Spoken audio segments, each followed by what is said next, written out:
सीता जनक की नहीं तो किसकी बेटी थी? वैशाख मास की शुक्ल पक्ष की नवमी तिथि को देवी सीता जनक को प्राप्त हुई थी।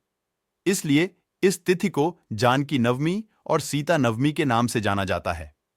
सीता के विषय में रामायण और अन्य ग्रंथों में जो उल्लेख मिलता है, उसके अनुसार मिथिला के राजा जनक के राज में कई वर्षों से वर्षा नहीं हो रही थी। इससे चिंतित होकर जनक ने जब अर्षियों से विचार किया, तब अर्षियों ने सलाह दिया कि महाराज स्वयं हल चलाएं तो इंद्रदेव की कृपा हो सकती है। मान्यता है कि बिहार स्थित सीमड़ी का पुनौरा गांव वह स्थान है जहां राजा जनक ने हल चलाया था। हल चलाते समय हल एक धातु से टकराकर अटक गया।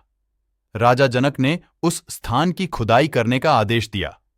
इस स्थान से एक कलश निकला जिसमें एक सुंदर सी कन्या थी।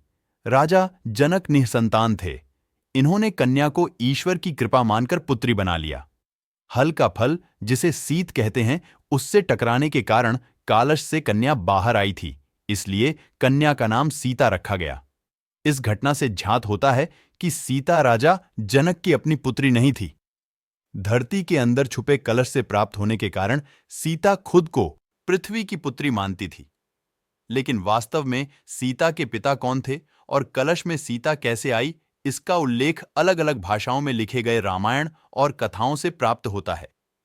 अद्भुत रामायण में उल्लेख है कि रावण कहता है कि जब मैं भूलवश अपनी पुत्री से प्रणय की इच्छा करूं, तब वही मेरी मृत्यु का कारण बने। रावण के इस कथन से ज्ञात होता है कि सीता रावण की पुत्री थी।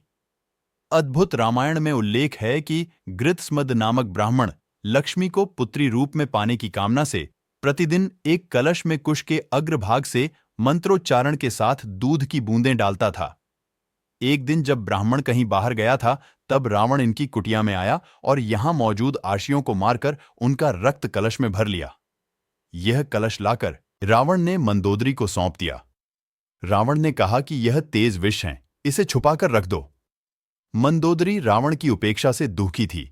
एक दिन जब रावण बाहर गया था, तब मौका देखकर मंदोदरी ने कलश में रखा रक्त पी लिया। इसके पीने से मंदोदरी गर्भवती हो गई।